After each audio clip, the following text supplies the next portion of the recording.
সবার প্রথমেই তোমাদের সবাইকে জানাই হ্যাপি নিউ ইয়ার। নতুন বছর তোমাদের খুব ভালো কাটুক, সুস্থ কাটুক। তো এদিকে আবার তোমাদের সাথে নতুন ভিডিও নিয়ে চলে আসলাম, মিনি ব্লগ বলতে পারো, নতুন বছরের নতুন ভিডিও। তো বাসি কাজকর্ম শেষ করে আজকে একটুখানি কাজের তাড়াহুড়ো আছে, চাপ আছে আর কি। তার মানে হচ্ছে কাপড় চোপড় কাচাকুচি করব, যেহেতু কালকে আর আজকে দুদিন থেকে ভালোই রোদ দিচ্ছে। তারপর আবার কবে থেকে না জানি আবার মেঘ করা শুরু হবে, তারপর আর রোদ দেবে না, কুয়াশা পড়বে।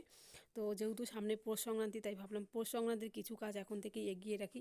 আর এমনিতে এই কুয়াশার জন্য জামা কাপড় তো ঢিপ হয়েছিল, তো ধোয়াধুয়িও করা হয়নি। আর দেখবে জামা কাপড় নোংরা হয় বেশি, তো এর জন্যই জামা কাপড় যা ছিল সব কাচাকুচি করা হয়েছে। আজকে মশারিটাও ধুয়ে দিলাম এক এক করে। এখন বিছানা চাদর টাদর সব ধুতে হবে, অনেকগুলো বিছানা চাদর আছে আমাদের, কারণ সব বিছানার মধ্যে চাদর পাতা, তো সবগুলোই ধুতে হবে।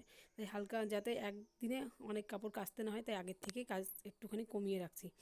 তো এদিকে তারপর বিকেলের দিকে আবার চলে আসলাম। তো এদিকে মশারিটা শুকিয়ে গেছে, তাই মশারিটা এনে আর কি ভাঁজ করে রেখে দিলাম, টাঙিয়ে রাখলাম আর কি। আগে না ভেতরে ঢুকিয়ে রাখতাম, এখন আর রাখি না, সেই রোজ রোজ টাঙাতে হয়, তো ইচ্ছে করে না আর। তো এর জন্যই গুছিয়ে আর কি রেখে দিই দেওয়ালের মধ্যেই। তারপরে যে এক গাদা কাপড় ভাঁজ করলাম, বড় মেয়ের জামা, ছোটো মেয়ে আমার, তো পার্ট পার্ট করে রাখলাম। এখন এই র্যাকটার মধ্যে রাখবো। আর এই র্যাকটা হয়ে আমার এত ভালো হয়েছে, এখন আর জামা কাপড় এলোমেলো হয় না, সব খুঁজে পাওয়া যায় আর কি।